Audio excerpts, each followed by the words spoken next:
Если тебе с утра сказали, что ты с завтрашнего дня уволен, ты все равно должен пойти сделать операцию. Бұл сөзлерде танылған кардиохирург Ринат Акчуриннің пациентлары алдындағы жауаплылығы һәм сойлаған һөнәренә тугрылыгы чагыла. Ул Үзбәкстанда Пенза татарлары гаиләсендә туа. Андижан медицина университетында һәм Сеченов исемендәге Мәскәү институтында укый. Студент вакытта аны Перуга, җир терәүдә зыян күргән кешеләргә ярдәм итәргә җибәрәләр. Шунда ул беренче операциясын ясый. Под микроскопом. Ринат Акчурин хезмәт юлын участок табибыннан башлап дөньяга танылган кардиохирург. 1974 елда микрохирургияны өйрәнә башлый. 2 мм кан тамырларына операция ясый. Алар 20 сәгать дәвам иткән. Америкага стажировкага барып кайтканнан соң Ринат Акчуринны Россия медицина фәннәре академиясының кардио үзәгендә йөрәк кан тамырлары хирургиясе бүлеге җитәкчесе итәләр. 1996 елда Борис Ельцинның йөрәгенә уңышлы операция уздыра.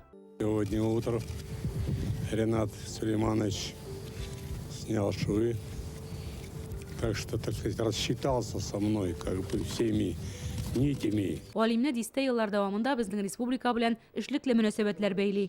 Уртак көч белән бездәге медицина инструментлары заводында коронар хирургия өчен җиһазлар җитештерелә. Аларны Акчурин комплекты дип йөртә торган булалар. 30 лет мы шли постепенно к тому, что создали сейчас. Бу 30 еллык хезмәт нәтиҗәсе соңгы вакытта әлеге җиһазлар бөтен Россиядә актив кулланыла, чит илләрдә сатып алалар.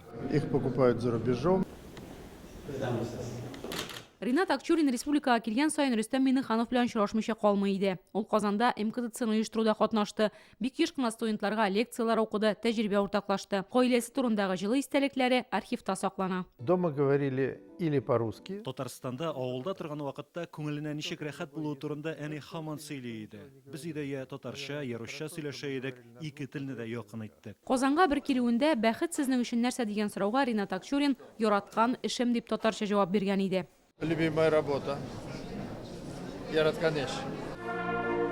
Ул 700-дән артык фәнни эш авторы. 2017 елда Россия президенты Владимир Путин Ринат Акчуринны дуслык ордены белән бүләкләде. Әмма абруе никадәр зур булса да, ул меңләгән кешеләр гомерен саклап калуда үз хезмәтен үстен куймады. Жизнь спасаю не я, жизнь спасает, наверное, кто-то там. Я помогаю только. Сәрия Хабибуллина, Чулпан Касымова, Яңа гасыр каналы.